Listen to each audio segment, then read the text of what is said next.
This video is for educational and entertainment use only. The views in this video do not necessarily represent the views or life of Marlon. In a bad neighborhood or in a neighborhood where it's predominantly black, those houses are valued cheaper, so therefore they're not paying high property taxes. Since they're not paying high property taxes, the school isn't getting adequate funding. The school ain't getting adequate funding, the kids aren't getting adequate education. That's the system.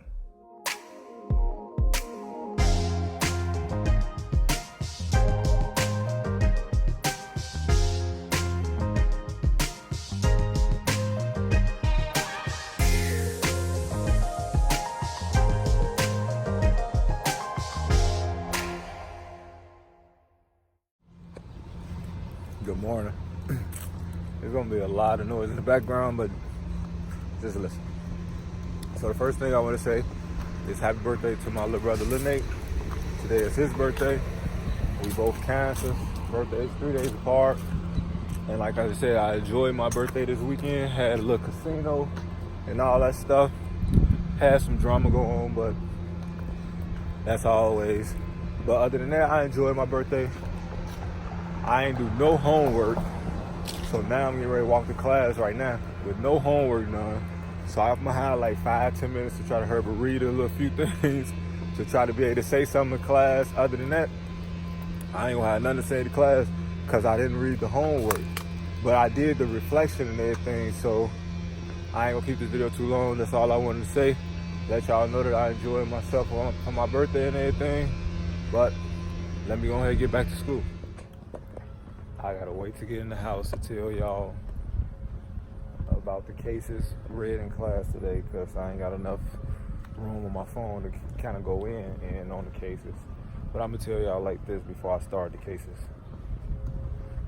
It's gonna be very hard to put the black community together because how it was so divided from the beginning and how a lot of policies, ordinances, and laws kept it separated. How a lot of infiltration into the community has happened over the years and still happening today, and how divided we are as a people when a lot of people is all about money, fame, and notoriety rather than actually having themselves together and being okay. So I just showed y'all in one of the other videos how they gave out these stimulus checks. And if 10,000 people would have put their stimulus checks together, particularly in my hood, Algale Garnes, that would have been $32 million. With $32 million cash, listen, cash, not $32 million in a check, $32 million in credit, $32 million cash. All 10,000 people put all their money in the pot. They could have took that cash and went and started a brand new life for them and their family, all 10,000 of them. Eventually, they would have kept growing. And growing and growing and growing. But that's not the mentality that we taught, because we taught from a survival perspective in all our schools and all our upbringings and all that.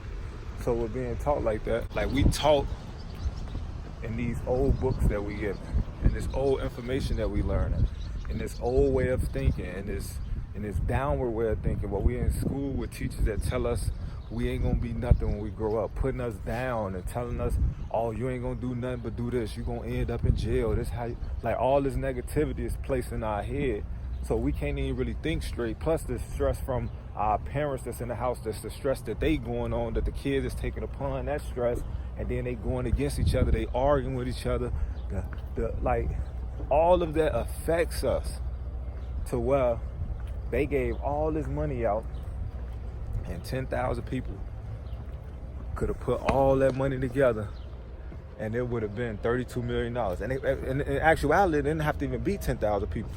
Just 10,000 people that got those checks, because they was giving those checks out to children as well. So if every person, let's say it's two parents, 2 kids, that's $3,200 per person.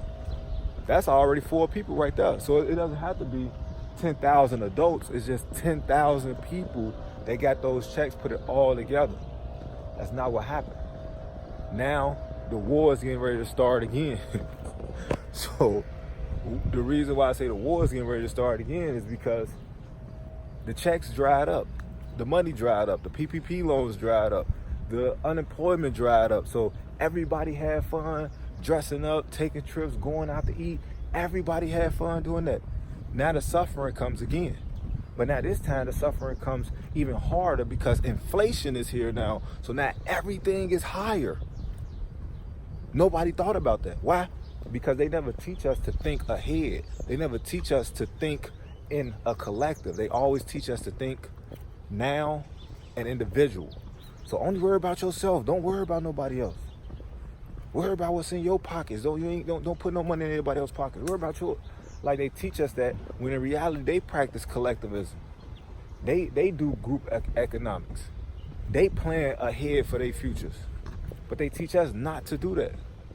In the same how, you have to understand they never wanted to educate us. So now that they are educating us, they're miseducating us. And you have people out here that's literally trying to help the communities and all that, but it's so hard because it's one person in the community that's trying to help, but it's 5,000 in the community that's just waiting their turn to work for the people to be able to look like something and be somebody. But they don't have the interest or the best interest of the community at heart or at hand. So how would the community ever for real get together when we don't have a collective thought, when everybody is not trying to help the community, when majority of the people in the community is trying to hurt the community? That's where all this murder comes from. That's where all these drugs come from. That's where all this hurt and pain come from that everybody in the community is going through. Nobody wants to talk about it though. But I'm gonna go in the house, take me a little snack, start cleaning up, and then I'm gonna get to those cases. I'm gonna explain them as fast as possible, but I'll holler at y'all. All right, so one of the cases is Milliken v. Bradley, where, it was a class action in Detroit, Michigan, and it was filed against the governor, Governor Milliken, I want to say. And they just basically said like the school system was segregated and all that stuff. And after the Brown versus the Board of Education, it shouldn't have been segregated like that. And then the 5-4 decision, which means just one justice, made it swing this way rather than the other way. And they said that with no showing of significant violation by the 53 outlying school districts and no evidence of any inter-district violation or effect, the district's court's remedy was wholly impermissible and not justified by Brown v. Board of Education. So basically, they said that the schools can be integrated, and it doesn't mean that it needs to be a 50-50 split, basically.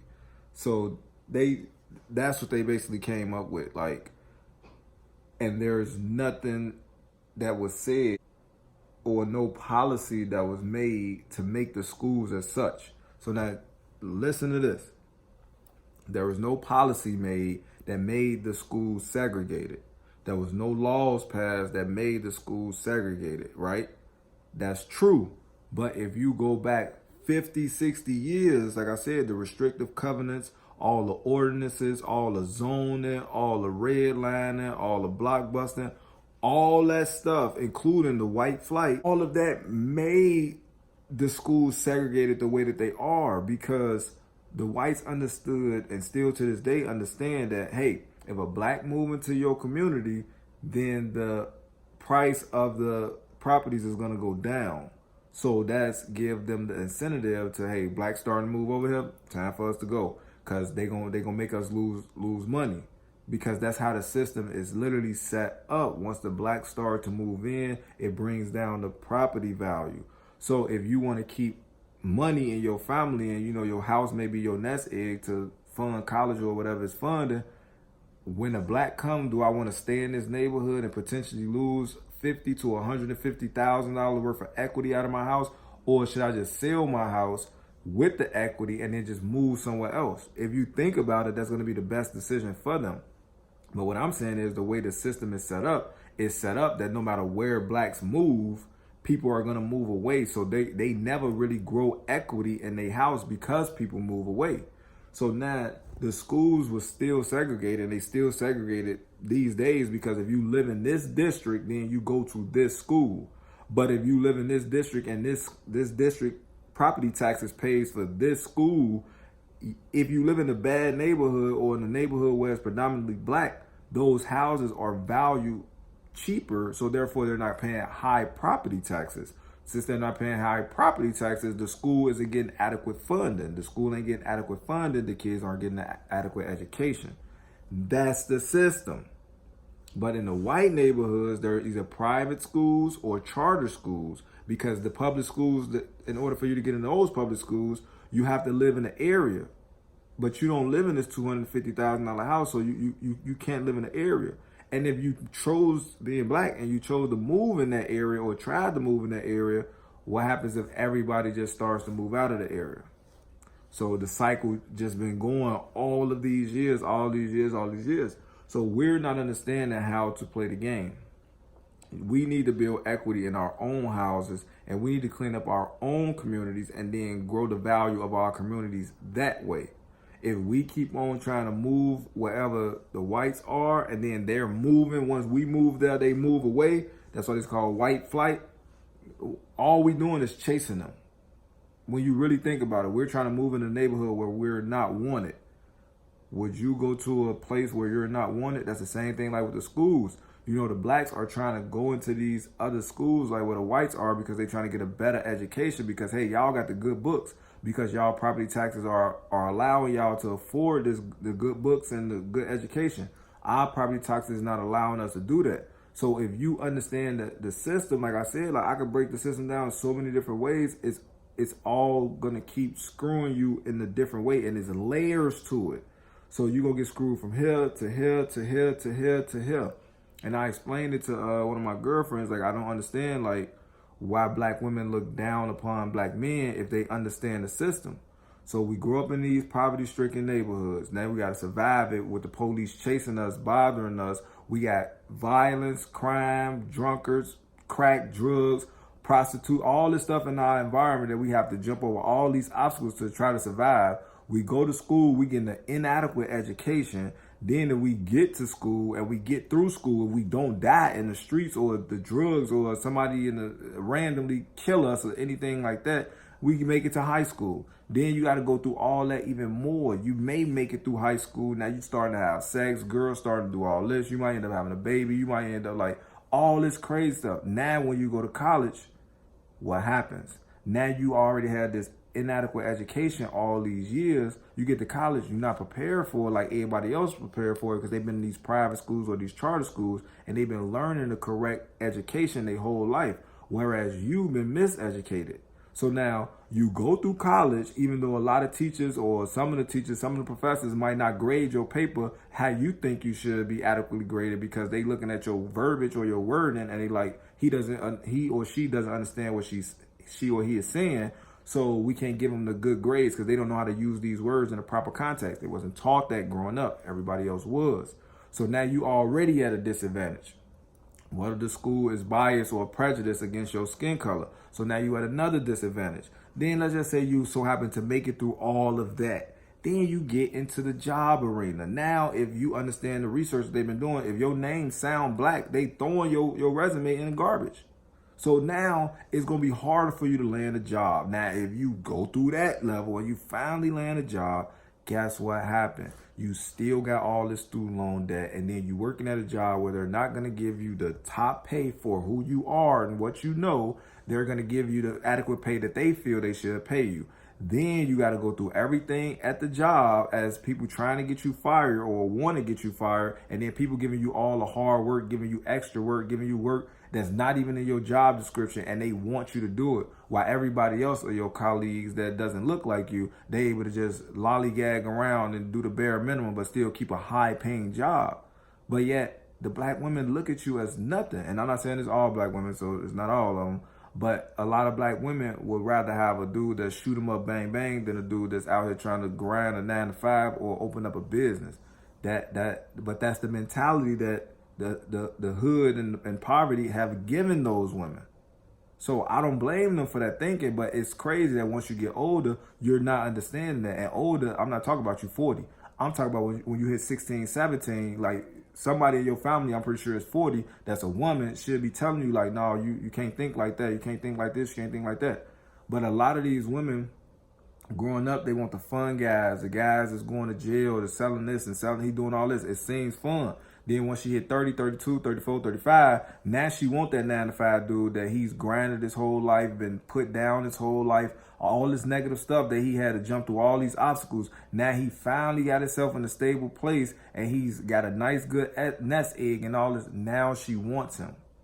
But she doesn't want him. She wants the comfortability. She wants the stability that he can provide. Now, granted, there's a lot of women that's 35 and plus. They're going to have their stuff together and they're going to do what they got to do. But in reality, all those women, they're going to want a man that has more than them. But you're not going to meet a lot of black men that's going to have more than you if you making 100,000. If you see all these obstacles.